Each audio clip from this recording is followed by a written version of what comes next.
Hello, everybody. Welcome back to the United Way for Manchester United transfer news. Obviously, this is the first show of the new year. Actually, yeah, first show of the new year. Hope everyone is having a good start to the year.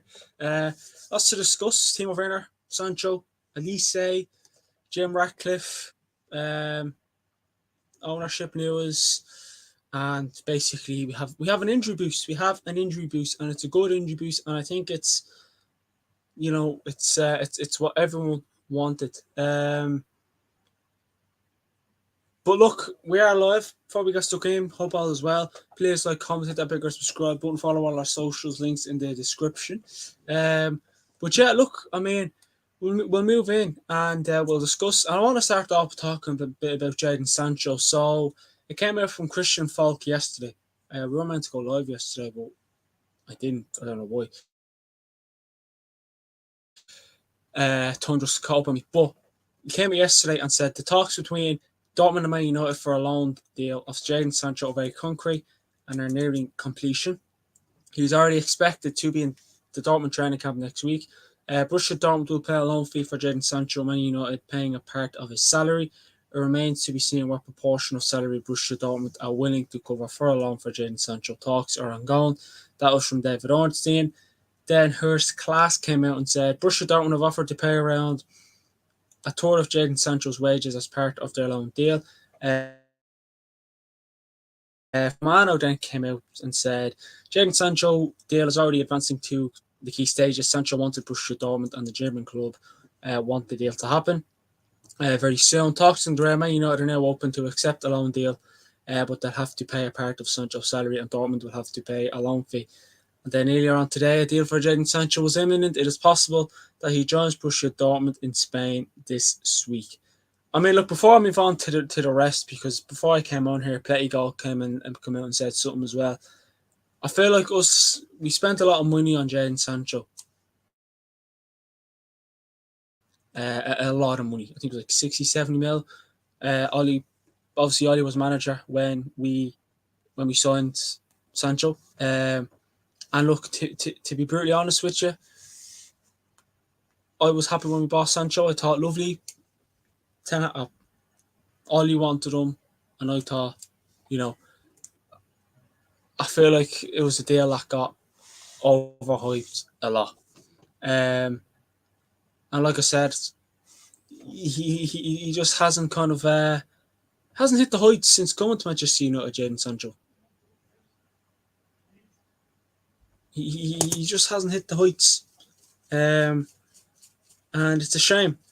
But we're letting him go on a loan deal. We're not getting no money. Like, it's a loan deal where he's gone. Dortmund are paying some of his wages. We're paying some of his wages. I mean, make it make sense. That's all I want to say. I would have preferred to just get money for him. I don't want Daniel Malin. I don't want Malin.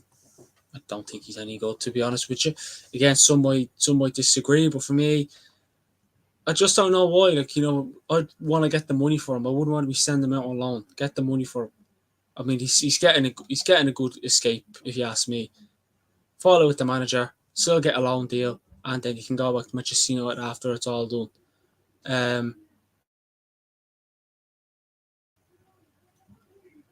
And again, like I said, Sancho never hit the heights since he's arrived at Man United. He's had a few good moments here and there, but you look at Anthony, for example. Like, he's at the club a year and a half, and he still hasn't hit the heights whatsoever. And the hope, it's just a shame. It's just a shame. But I'll read a bit more, anyways. Jadon Sancho and Borussia Dortmund have reached a verbal agreement for his return to the club. The player is waiting for the final agreement between Borussia Dortmund and Manchester United. All parties want to finalise the deal quickly, which would allow Jadon Sancho to join up with the Borussia Dortmund for the training camp in Marbella. That was from Pletty Goal. I mean, I'm sure Sancho cannot wait to go to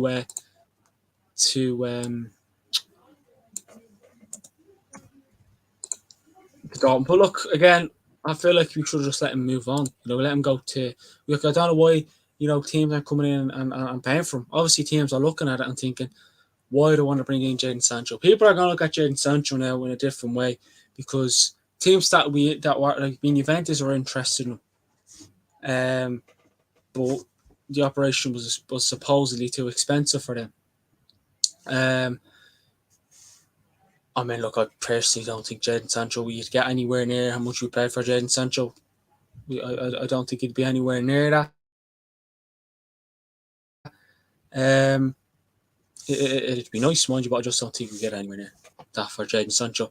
I mean, we spent a lot of money on him, and again, another player who's just got to leave the club as easy as that. But teams will look at it thinking, what's his behaviour like? You know, what's the attitude? You know, what's he going to bring? Is he going to bring good vibes, bad vibes to the dressing room? What's he going to bring? Because it's weird. He says, it's not like back then where there's a good player, scores a few goals. You know, he's top class. Sancho's just he's not top class, and I would prefer to get money for him. But again, how much is Jadon Sancho worth at the moment? Like, that's what I want to know. How much, when you look at Sancho, how much is he worth? Is he worth 60 million, 50 million, 40, 30, 20, 10? Like, let us know. I mean, I think we'd be lucky to get at least 40 million from, to be honest, because it's just the way things have gone and things haven't worked out. And, big loss. And, I like Sancho, but, when you see things were happening over, like, he fell out with the manager over a tweet. It could have been resolved. It's Ten Hag stubborn, Sancho stubborn. Sancho gets an easy way out. Still gets wages. Still going to get his wages paid from Dortmund and Man United. I mean, we might as well just keep him because we're still paying half of his wages when he goes to Borussia Dortmund. But look, that's Jadon Sancho. On move in, and a bit of news about Timo Werner. I mean, look what people think of Timo Werner. Supposedly Manchester United are really interested in him. Bringing him in on a 6-month loan. I mean, I'm trying to get the news out there. So Timo Werner has emerged as a serious target of Man United in this transfer window. Now, I think we also looked at Choupo-Moting. He'd be ready to talk, but I don't want Choupo-Moting, and I do not want Timo Werner. I mean, I don't know why we're going back to this, bringing in strikers on loan. We tried it with Igalo, didn't work out. We tried it with Weghorst, didn't work out. And we're going to bring in Werner, who didn't work out at Chelsea when he came to the club. So yeah, listen, look, I hope we don't bring him in. I mean, look, if you look at the backup striker we have at the moment, and he is Anthony Martial, I'm like, right, fair enough. But look at that lad. I think his name's Goretzka. Bring him in. I want to do a show this transfer window, pre-recorded. We will just talk about players that we can bring in. In certain options. But look, for me,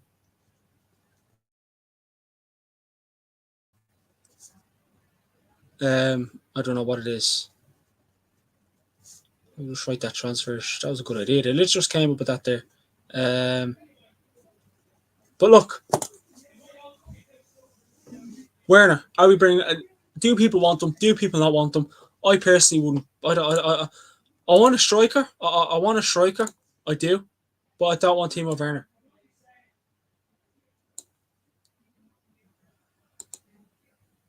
I do not want Timo Werner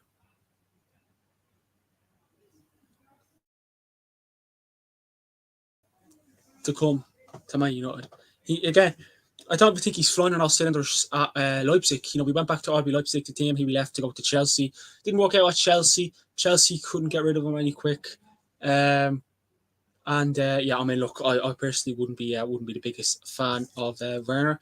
I'd rather bring in Baresi. Yeah, I'm tired. Baresi. I think his name is. Because I mean, I just don't know what to think about it at the moment. I just hope we don't bring in Werner on that 6-month loan. I hope we can look elsewhere because I thought we were going to be a proper club. Well, maybe long term for Manchester United, our proper club.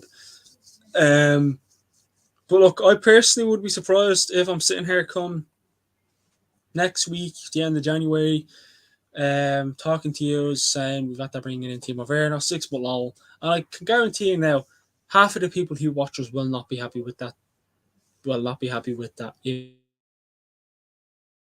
we bring in Werner. Some might be, some might not be, but when I seen it, I was hoping, and I really was hoping that it was just a fluke. I hope it was fake. I was looking at the source.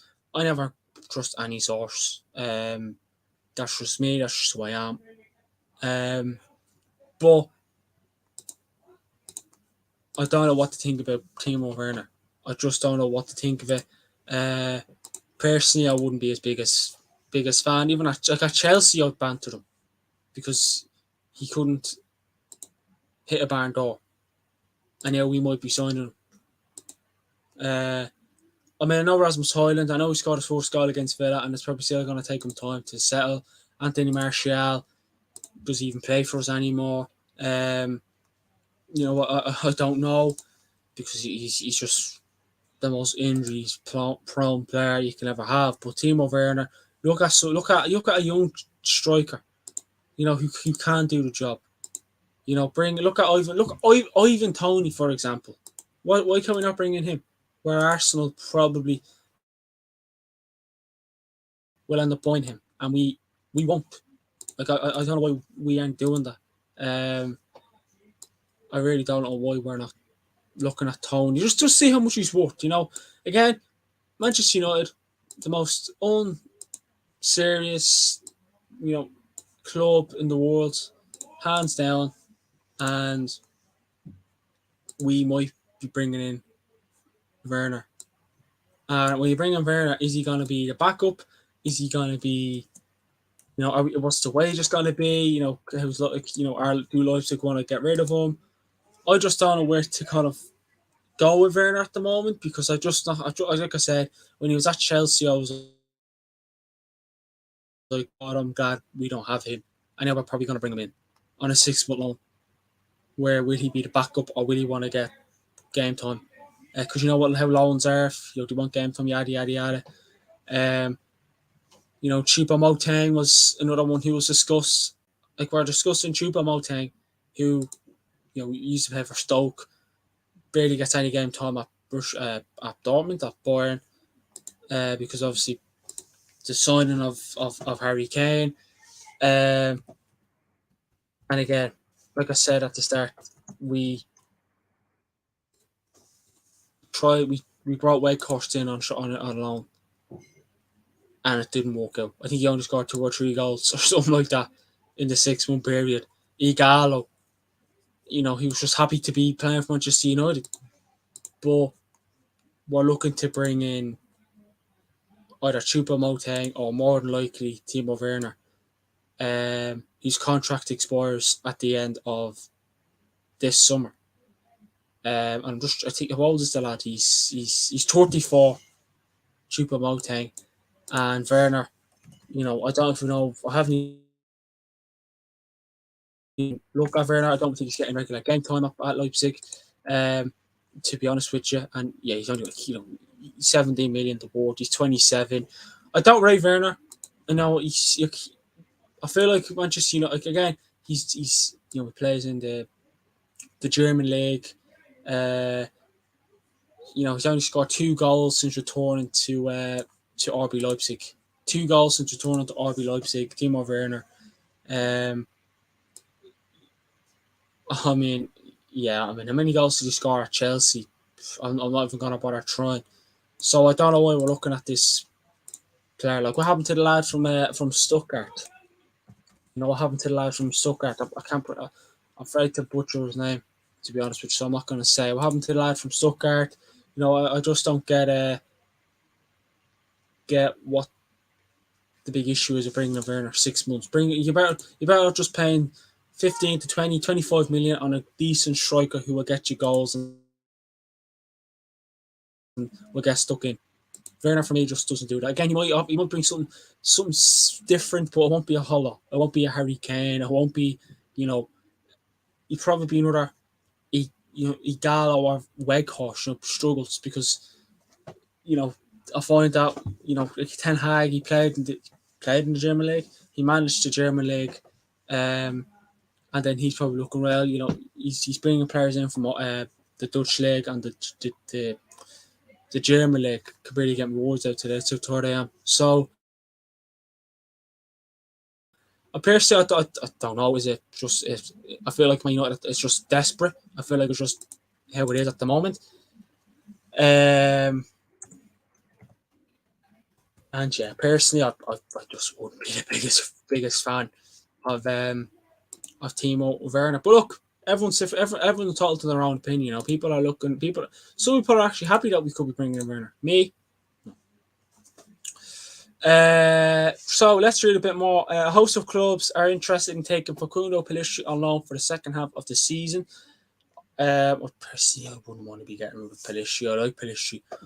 Pellistri for me, the games he's played this season, Manchester United Pellistri, which hasn't been a lot, and he should be getting a lot of game time. You know, but Ahmad back on Pellistri. Anthony for me just needs a lot of replacement, and Ahmad's a good player, and so is Pellistri. I wouldn't be getting Pellistri out on loan. I like Pellistri. It is how it is. I'd rather send Anthony out on loan and keep Pellistri. And I like Anthony, but at the moment it's just not for him. Man United are monitoring again. Javi Gurrea at Mestalla for the summer. United scouts have gone to Mestalla several times to see the Valencian. He is the goal of Paul Mitchell. Fair enough. So I want to talk about Olise. Olise, again, make this as you will, but it came out this morning that Manchester United interested in making Crystal Palace winger Michael Olise one of the first signings of the Sir Jim Ratcliffe era at Old Trafford. A move for Olise has been ruled out in January, but United have identified the 22-year-old as a transfer target ahead of a planned overhaul of their squad at the end of the season. Man United target Michael Olise's new release clause is around the £60 million mark. Now, Olise, he is injury prone. He's a good player, but he is injury prone, which is not ideal, having an injury prone player. I mean, look, we have a few up top. You know, Martial is probably the most injury prone player in the world, I thought. But I thought Olise, he is a good player. He is a very good player. I think he scored. Remember the free kick he scored against us last season at Selhurst Park? I think it was an injury time goal. Again, I'm not going to say let's bring because of that. He is a good player. I think he's a winger. Obviously, he has a £60 million release clause. Would he do well? I don't know. I'd like us to bring him in. I'd be up for it. You know, plays Premier League proven, knows how to find the back of the net, gets stuck in, keeps his head down, and I doubt he'd be like a Sancho and come in and have that negative attitude. I mean, listen, there's no chance of us signing Olise in the January transfer window. Probably just like, you know, because it's how it is. I mean, look, Olise for me definitely be the one to watch. You know, see what you can do. You know, Ratcliffe seems fairly interested in him. And listen, can we bring Olise into the club? I personally don't know. Ratcliffe seems to really want them. I mean, how much money are we getting in the summer transfer window to pay that £60 million release clause? That's all I want to know personally is how much we're going to be given to Michael Olise. But look, you know, I won't talk too much about Michael Olise because I doubt it would be a player that I just can't see us bringing him in. He's a good player. I would like us to bring him in, but yeah, it's not a chance. So let's talk a bit about ownership now. So Sir Jim Ratcliffe and Ineos are considering bringing in both Dan Ashworth and Paul Mitchell to completely revamp how Man United approach the transfer market. Paul Mitchell is being considered for a head of recruitment role at Man United, with Dan Ashworth still number one priority as sporting director. Again, I was on a Man United fan channel a few weeks ago. We were talking about Paul Mitchell, and I remember when Ratcliffe was interim, he wanted us to bring in Paul Mitchell. You know, because obviously at the time Ratcliffe was going upstairs. Why do I keep talking about Ratcliffe? Rangnick was going upstairs. Obviously then that didn't go well. God knows, I would love him to have Rangnick at the club. Man Rangnick, you know, all that Paul Mitchell. Obviously we have Jean-Claude Blanc. We'll probably end up bringing in Paul Mitchell would be good. I would like us to see bring in Paul Mitchell. I actually would. But again, Monaco, like I said, Rangnick wanted us to bring him in when he was intro manager. Again, I'd be more than happy to see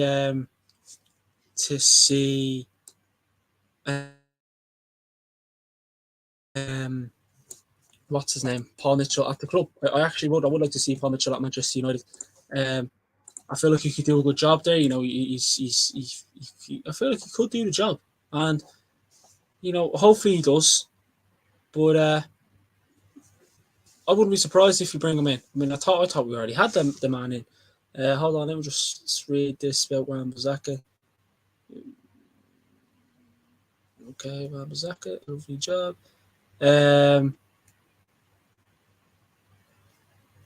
But again, look, listen.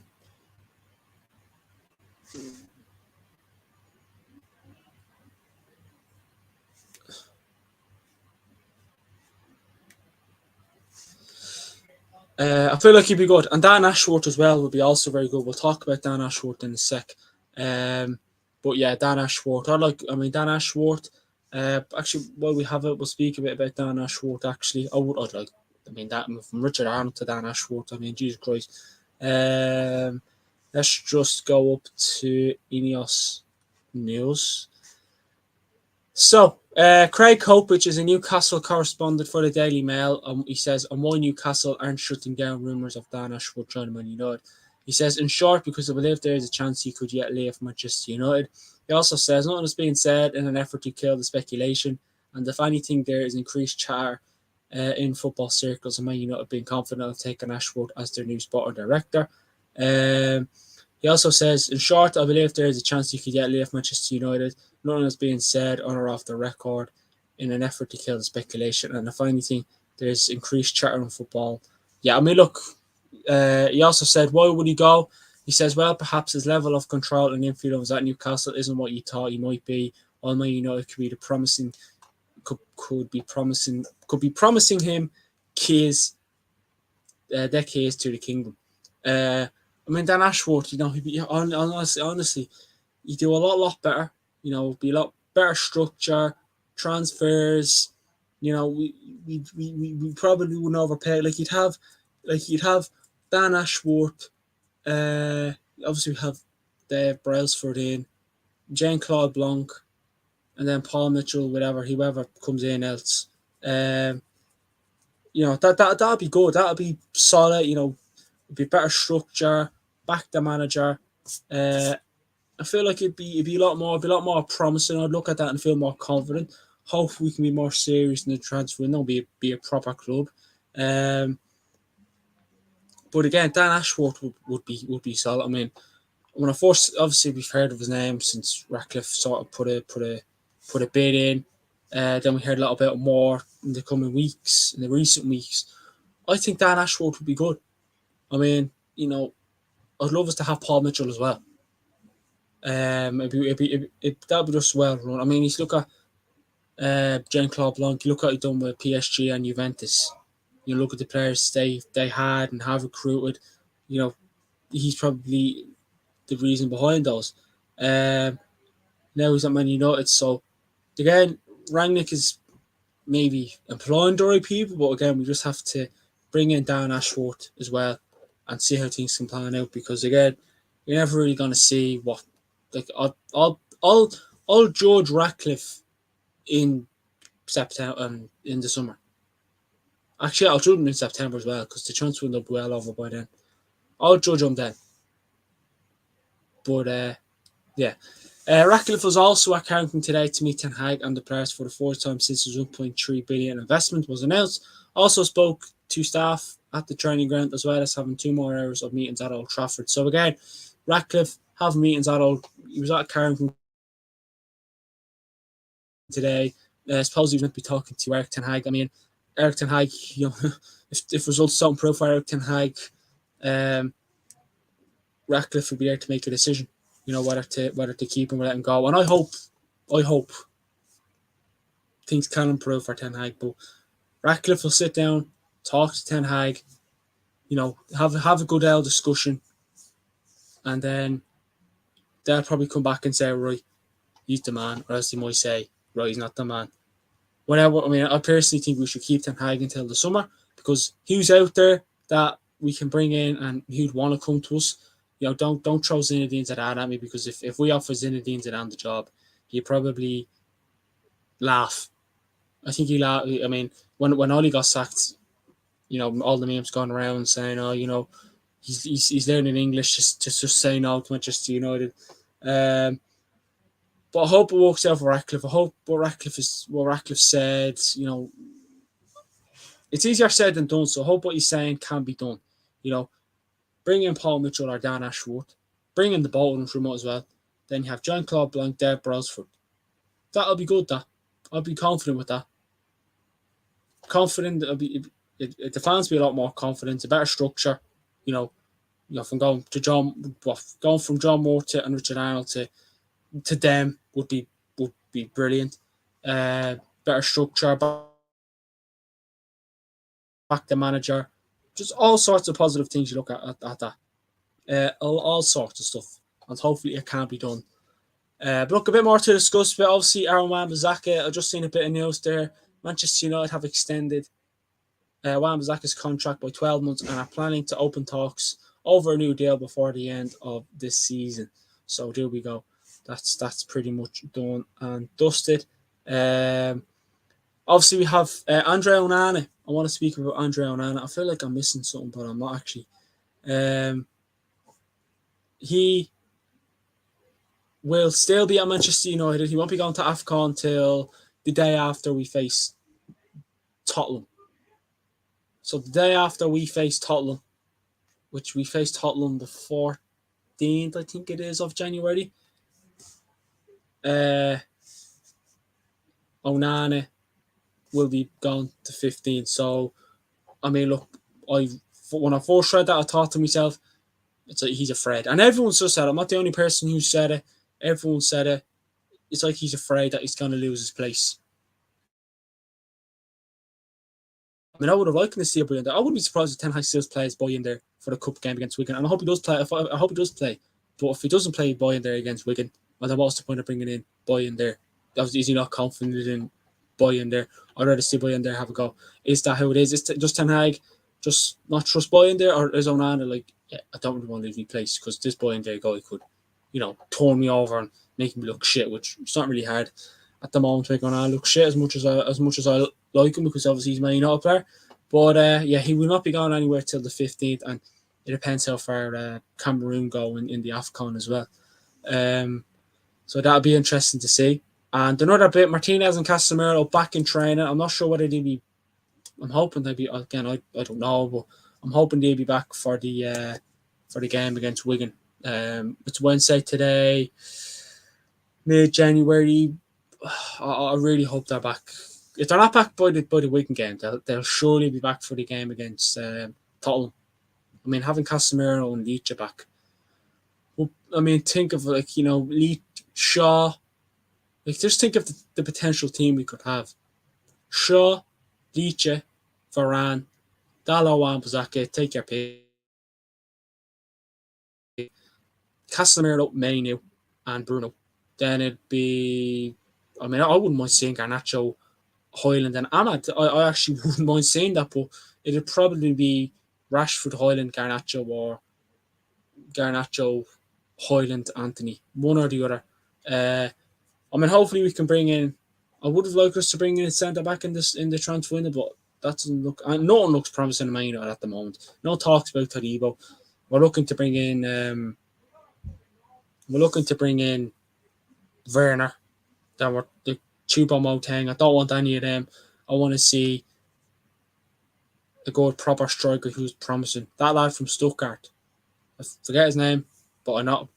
But bring him in. Bring in them. But look, if anything breaks, obviously this is obviously transfer show, all that good stuff. again, if anything breaks, with everything, I doubt we're going to be sign any players tonight. Anyways, or get rid of any players. I think we've only got rid of one player. No, I wouldn't even say we got rid of one player. We're getting rid of Deadwood players. Well, are we going to call Van de Beek a Deadwood player? He never played for us really. So Van de Beek going out on loan. Sancho could be going out on loan. You're not really getting rid of them, is it? Like, you want to bring in money for. Like, imagine if we got sold Van de Beek and sold Sancho. We'd probably be sitting here with a lot more money. But look, thanks everybody for watching. Please like, comment, hit that subscribe button, follow our socials, links in the description, and see you all on the next one. Bye bye for now.